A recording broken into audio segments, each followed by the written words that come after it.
Olá, estamos aqui para mais um FUVCast. Eu sou a Thalita, a Letícia e o Rafael. Estamos aqui hoje para falar um pouquinho sobre a anemia megalobástica. A anemia megalobástica é resultado da deficiência da vitamina B12 ou B9. Rafa, conta um pouquinho para a gente sobre o que é a anemia megalobástica. Então, eu acho mais fácil a gente dar uma contextualizada o que seria a anemia primeiro. Anemia nada mais é do que a falta da hemoglobina dentro das nossas hemácias. Além da hemoglobina baixa, pode apresentar outros fatores hematimétricos, como o tamanho das células da própria hemácia, que seria o VCM, o HCM, que é a concentração dessa hemoglobina dentro da hemácia, que vai dar alterada nas anemias.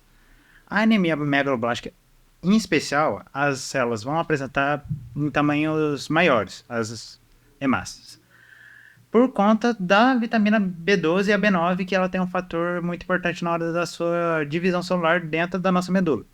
Se não tiver uma dessas vitaminas, na hora que ela for se multiplicar, ela não vai ter a multiplicação total e vai apresentar esse tamanho aumentado mesmo. Sim, perfeito. E aí a gente vai entrar falando agora um pouquinho sobre as causas, né? E aí até um fato interessante que a gente trouxe é de ressaltar que aqui no Brasil as farinhas de trigo e de milho, elas são enriquecidas com ácido fólico já para evitar essa deficiência. Outro fato interessante é que até a criação do animal pode interferir nessa deficiência de B12, né? Porque a principal fonte é a carne vermelha.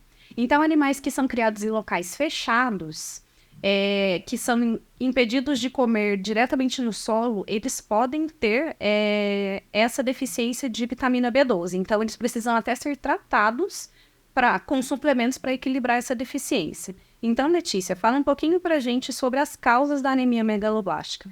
Bom, as causas mais comuns dos quadros megaloblásticos é a deficiência da vitamina B12 e a deficiência da vitamina B9. Tá? As causas mais comuns da vitamina B12 é decorrente ao comprometimento de secreções de fatores intrínsecos. Outras causas comuns são a má absorção, decorrente a gastrite, derivação gástricas, doenças de Crohn e até mesmo teníase. A deficiência alimentar ela é a mais comum e ocorre principalmente em pacientes veganos. A deficiência de folato, a de vitamina B9, é extremamente rara no país, porque, como você falou, Thalita, os cereais e as farinhas aqui são enriquecidas com ácido fólico. Entretanto, pode acontecer em pacientes com dietas muito restritivas, ou consumo abusivo de álcool e anorexia, também são causas comuns para a deficiência dessa vitamina. Perfeito. E tem algum fármaco que ele pode ser responsável por desencadear essa anemia megaloblástica, Letícia? Sim, outras causas comuns são fármacos que interferem principalmente na síntese do DNA, como no uso de antineoplásicos e imunossupressores. Assim como os distúrbios metabólicos raros, como a acidúria horótica hereditária, a deficiência de cobre também pode causar alterações megaloblásticas. Perfeito. Entrando um pouquinho no assunto sintomas, a gente pode perceber que ela pode causar até alguns sintomas como mudança no estado psicológico. Então, ela pode estar até ligada a questões de irritabilidade, ansiedade. Então, Rafael, quais são esses sintomas causados pela anemia megaloblástica? Então, é uma anemia, então ela vai ter os padrões de toda anemia, que seria fraqueza, cansaço, palidez, algumas manchas na pele amarronzadas e um pouco arroxeadas. E por conta da B12, principalmente, de ter uma função neurológica de produzir alguns ácidos, além da formação da bainha de mielina, ela pode causar um pouco de psicose, dor de cabeça e os sintomas. Além disso, ela tem uma função também digestiva, então um pouco de gastrite, dores abdominais também vai surgir. A B9 está muito mais ligada à alimentação do paciente. Então vai apresentar casos de desnutrição e magreza mesmo. Perfeito. E você comentou, né, que esse diagnóstico é feito através do hemograma.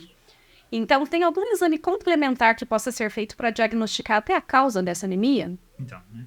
O procedimento padrão de todo laboratório, que sempre que algum fator no sangue tiver muito alterado, como a hemoglobina, o tamanho das hemácias, a gente vai ter que fazer uma lâmina de varredura para analisar se realmente apresenta aquilo. Então, na lâmina vai apresentar as hemácias um pouco maiores, vai apresentar, por conta da falta da vitamina B12, a multiplicação. Os neutrófilos vai apresentar muitos núcleos, além da dosagem dos ácidos que eu falei, e da própria B12 e da B9. A B9, se ela tiver um pouco mais alterada, pode mascarar a B12, então não é um diagnóstico padrão. O padrão mesmo ouro seria o mielograma para visualização dos eritroblastos e dos polimorfos nucleares dentro da medula com muitos núcleos. Perfeito. E falando um pouquinho agora de tratamento, como a gente já falou anteriormente, né? Essa deficiência de B12 e B9, ela pode ser decorrente da má alimentação, mas ela também pode estar ligada à má absorção no intestino. Então, Letícia, fala um pouquinho pra gente como acontece esse tratamento. Bom, o tratamento da anemia megaloblástica ela deve ser feito de acordo com a orientação do médico, junto com a causa da anemia.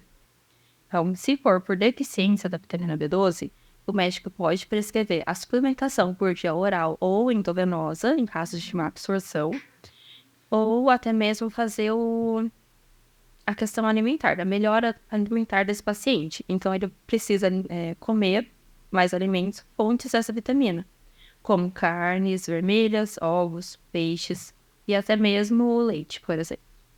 Já nos casos de anemia por falta da vitamina B9, o médico também pode pedir a suplementação dessa vitamina, ou, no caso, pode pedir a ingestão dessa vitamina por meio dos alimentos, que são ricos em ácido fólico, como espinafre, brócolis, nozes e feijão. Perfeito. Agora que todos pudermos conhecer um pouquinho mais sobre a anemia megaloblástica e a importância do consumo da vitamina B12 e B9, nós gostaríamos de deixar uma questão. Os seus exames periódicos estão em dia? Você respondeu sim para alguma questão dita anteriormente? Se sim, é hora de procurar o seu médico. Encerramos aqui o nosso Fulvicast. Gostaríamos de agradecer a atenção de todos.